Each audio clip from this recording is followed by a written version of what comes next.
Welcome to the Sunday special on Top Med Talk. It's a potpourri of our favourite longer pieces, ideal for downloading and enjoying when you have a little bit more time. Top Med Talk. Hello and welcome to Top Med Talk and our series of podcasts here from IFAD 2018 in Amsterdam.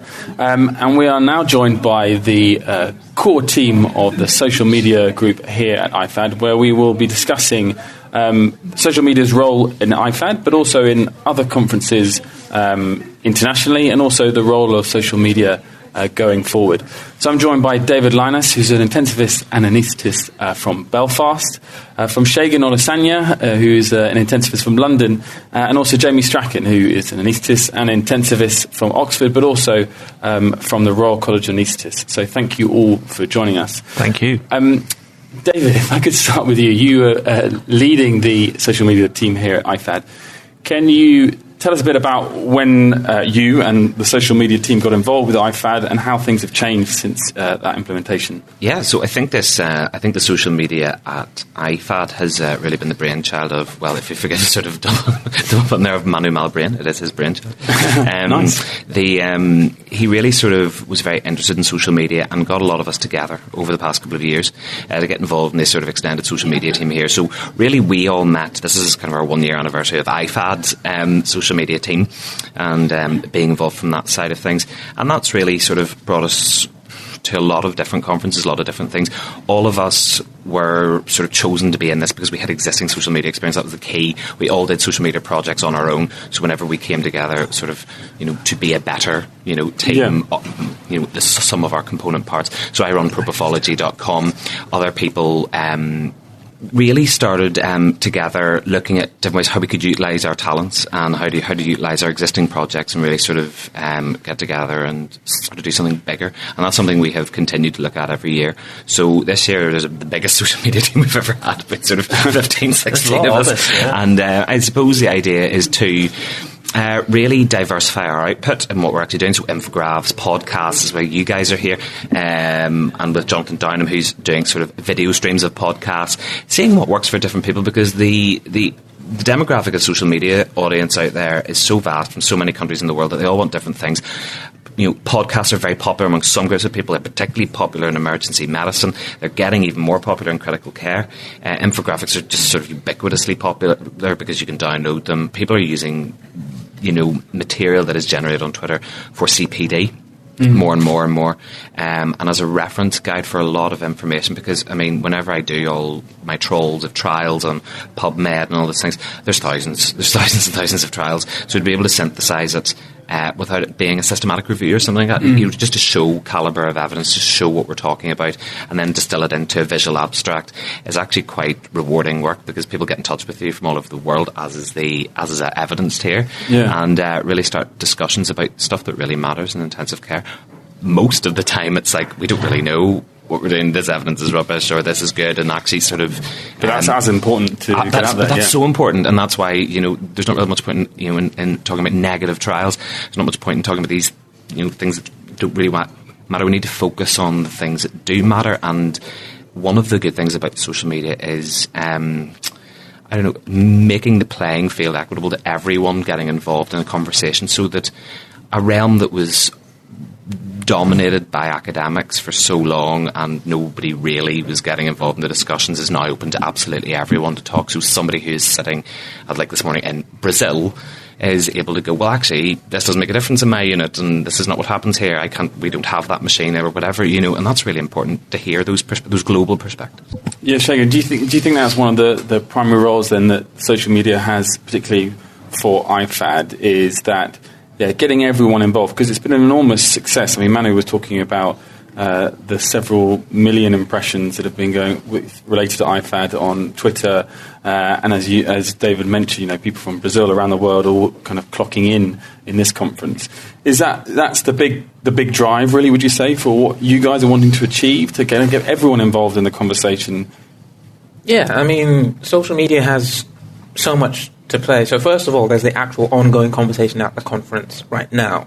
And it's fantastic to be able to draw in so many different inputs, as Dave has exactly said, from all around the world, having people to be able to comment in real time on things that they're hearing live, that Manu's saying, that Monty's saying, that's incredible. The second thing is it opens the door for people who couldn't make it here, so some of the people who've authored these trials, some of the people who are conducting future trials, to also be able to comment, to add their insights. And that completely changes the game and changes the way we are absorbing information, because not only are we kind of hearing, oh, this is what we did yesterday and these are the results now, we're hearing this is what we did yesterday, and somebody from Brazil or wherever is saying, actually, you know what, we are doing exactly this and we're doing this in the future and we'll have the results for you next week. And that's happening in real time. We're also having contemporaneous peer review, and that's an incredibly powerful tool. So it's very important. It's completely changed again. So you can't. It's very difficult now to stand up in a conference that's covered by social media and be able to say something that's completely wrong, because you will get called out, and you will get called out very quickly with a whole bunch of references. Yeah. So now it means that everybody has to be at the absolute top of their game and absolutely, completely check their references, and also have a degree of humility and being willing to accept when you're wrong and when you've got data wrong and willing to change. I've not really thought about that. Maybe I can bring you in, Jimmy, as well, with that. That obviously, I initially kind of always thought of social media as the advantage for the participants, so to speak, but actually the effect it has on the speakers. Yeah. In terms of, I'm not really, Yeah, so if nothing else, it checks whether a speaker is getting their message across by the person writing a tweet or making an infographic about a talk. So at a conference, it is definitely testing understanding and their effectiveness as a speaker. So that's good. But it's also, checking what they're saying is commensurate with what other people think or not. And if not, then that's when it's interesting. And the conversations that start maybe during a conference or a presentation carry on for days, weeks, months, years afterwards, and actually that's one of the great things about the social media team is, and I know Cian McDermott, who's an emergency physician from Ireland, sat next to me, would agree with me, but we form kind of these personal learning networks and these little nodes between each other and learn from each other's specialty and each other's sort of areas of interest in social media, but also in medicine. So I think there's loads of benefits, and this is medicine. I can't provide you with evidence, but it feels like the right thing to do, and it feels like we're doing something worthwhile, and I think that's why we enjoy doing it. Do you think? Because it's still very much it's an evolutionary process. This is a new game for conferences as a whole. And it's been a great success by all standards, as far as I'm concerned, from what you guys have done. Where do you think it's going? Are we at are we at where we're going to be, or is it just it's a trial and error process, or how do you think it's going to develop? I think because it's an area that is so I think it's a very independent area as it is at the moment. I think it will obviously continue to develop, but we're nowhere near where we're going to be. The future of, social media and social media teams are very different things depending on what conference you go to. For example, you guys do very different things to us, you do very different things to me, and everyone has a part to play in that. So actually the good thing about social media is it democratizes like medical education amongst everyone, and there's so many ways of actually getting your messages across. So there will be different teams. There will be Top Med Talk. There will be different people who do different things, such as the infographics. And I think the way that we're moving, we've already had a SMAC culture. And Cian McDermott, who is, as Jamie said, was here beside us, has been part of the organising committee for SMAC for many years, which unfortunately is having its last conference next year, isn't that right? Okay. And so we've seen a sort of social media advancing critical care concept having a conference, particularly sort of on the emergency medicine side of things. I think we are developing in critical care to maybe lead us towards something that is more social media centric than just solely academic focus, where the people go around on a circuit tour around the world and talk about the same things again and again and again. Well, the social media becomes the focus. Well, the delivery of it is via social media. Okay, yeah. The content needs to be, diversified. It cannot just be social media clinicians, doing the content. That's not really what we're trying to say. It's just, utilising different people who maybe traditionally wouldn't be the top speaker at a conference because they don't have their MD. They don't have 20,000 research publications. They're not funded by X, Y, and Z. We need to, again, democratise education and have people who don't normally do things. People who are, for example, nurses giving a talk about, critical care at a main critical care conference, a fluid nurse coming in doing that, different healthcare professionals. This is where it's going. This is the way it is going, and embrace it or, not. Yeah, I can see you wanting to. Feel free to chip in. We've got a few people around the table. Introduce yourself if you want to say something. McDermott here. I'm an emergency physician from Dublin, and I'm part of the organising committee for SMAC. And I've observed what's been happening over the last couple of years in terms of social media and how it evolves and how it develops. I think it will evolve with technology. I see lots of technology here today, mobile devices for sharing audio, video. I think that'll have a big part to play. I think the platforms that we use, whether it's Twitter, that it seems to be on Twitter now, but will it always remain there? I'm not so sure that that'll be the case. It might migrate to platforms like Snapchat. Well, I don't know how to do that, but Instagram, something like that. Things, yes. Something like that.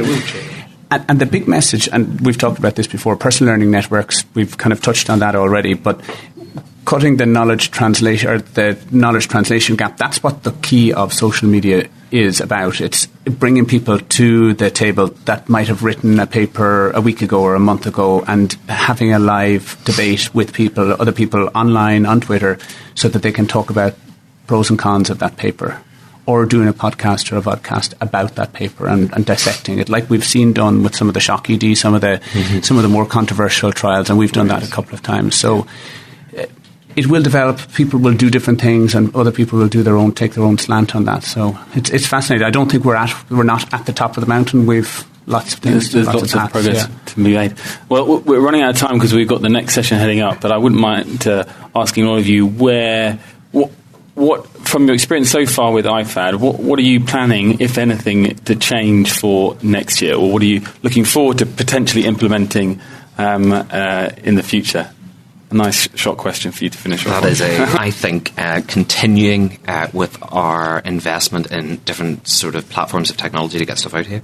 This is the first year of a bigger pilot. We had the first pilot last year of a smaller social media team, but if it was so for example, different IFADs, different years have different conferences. Last year it was 3 days, this year it's been 1 day, and then a workshop day. So I think maybe diversification onto different platforms. We've used the Hoove app very successfully, so actually maybe sort of seeing what we can do with those new technologies to try to get an even bigger audience on social media and retain them. So what I would like to see is the social media team now forming the gap between what's been traditionally a massive separation between science and mainstream media. We form that link. So, for instance, you look at Apple. Apple announces their new iPhone. It's covered by a huge number of tech outlets, etc., etc., etc. The tech outlets, the material that they essentially provide as this kind of social media network, then filters its way into mainstream media, who then publish, this is the new iPhone, this is what it has, blah, blah, blah, blah. There is no reason why that can't happen in science. So you want to reach a phase where... So it's interesting. So one of the people who actually did this was Paul Merrick. Paul Merrick completely circumvented the classical scientific way of doing stuff by essentially using social media to get the idea of vitamin C out. And that's why everybody. That's one of the reasons why it's so controversial. Yeah, because he used guys like Scott Weingart to get message that vitamin C was. And that's why it's so popular, despite the fact that it's a tiny paper, while something like Eolia gets published in the New England Journal of Medicine and nobody's read it. Yeah, nobody reads. So that's what you want. That's what I think it's going. That social media teams will form that gap, will bridge that gap, and you'll end up seeing conferences, big conferences like this, actually getting features in mainstream news because they have a social media team that translates it all and makes it accessible for mainstream media to be able to write about. I'd say that I hope that some of the messages around presentation and knowledge translation are getting through, and that I've seen a change from last year already around, and something Ross Fisher's talking a bit about tomorrow, about the way that people present and how that can actually change whether or not they're effective in getting their information across. And I think that's changing. I think hopefully that will start to be better. Fabulous. Well, thanks, guys, very much for joining us. I know you've been very busy today, so I do appreciate your time. Obviously, you can catch the live streams and all the details about the social media supplementary stuff on the IFAD website. But for now, thank you very much for listening, and we'll be back later. Thank you. Top Med Talk. Nick Majerison here. Thanks for listening to Top Med Talk.